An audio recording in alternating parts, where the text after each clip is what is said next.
Hey, this is the Half-Ass Homesteader, and it's been a while, but I'm back. And today we're going to work on changing the MAF sensor, mass airflow sensor, on a 94 Mazda b2300 2.3 liter.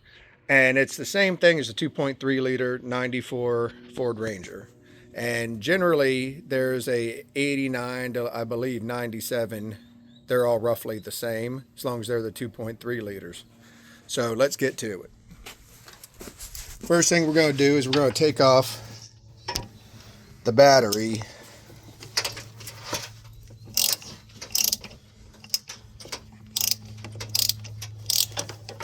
Alright, you always want to make sure you take your ground off. That way you don't fry any of your components. Now, we're going to walk over here. We're going to turn the lights on to make sure to drain any extra battery power. Alright, that's drained. Now, your MAF sensor should be located on your intake, just past your air filter box. So, let's unplug it. And then now, we're going to pop these screws out. And just like that, you've got the old one out. Don't want to lose these screws. Take a look, here's the old one. Honestly, it looks for the most part pretty clean. There's only, well, I don't know what's wrong with it, honestly, but I've cleaned it and it still doesn't work. I tested the power going to the plug and it's got the right power reading on it. If you're not getting a correct power reading, it's safe to say there's something wrong with the sensor itself. Now, I did not buy a sensor from your typical auto parts store because, well, that's $100, and who has $100 these days, really? So, y'all might hate it, but I went and purchased this one off of Amazon for about $50.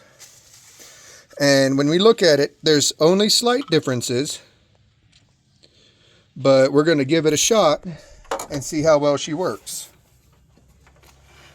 So if you come back over here, before you put the new one in, always make sure you check the cleanliness. And for the most part, that looks pretty clean. So, nice and easy. You don't want to mess up any of the sensors on the ends. We drop that right on in. Let's put the screws in.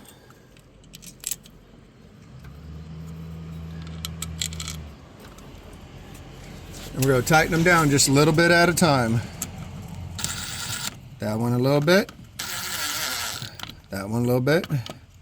Go back to this one. And now we're going to plug it in. Alright. Let's come on over here. We're going to hook the battery back up.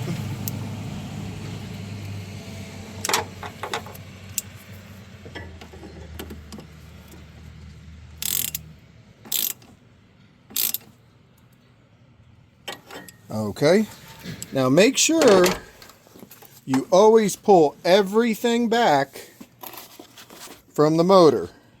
Now you may be wondering, something looks off about this motor. Well, it's because it no longer has a fan clutch and it no longer has the stock fan. Because the stock fan is so hard to come by brand new, I went ahead and replaced it with an aluminum drag fan, and I replaced the clutch with a 2 1/4 spacer. They work very well, and it increases the air suction being pulled in to keep the engine cool by probably, in my estimation, like 200%. So let's give it a shot. Go ahead, and I'm going to get the engine started.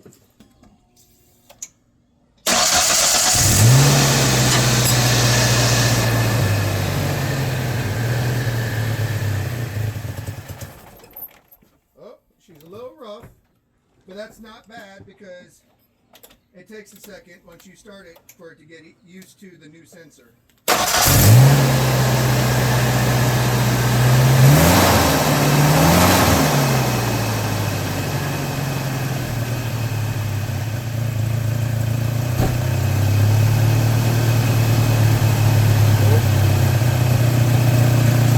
You may need to make a few adjustments, like adjusting the throttle.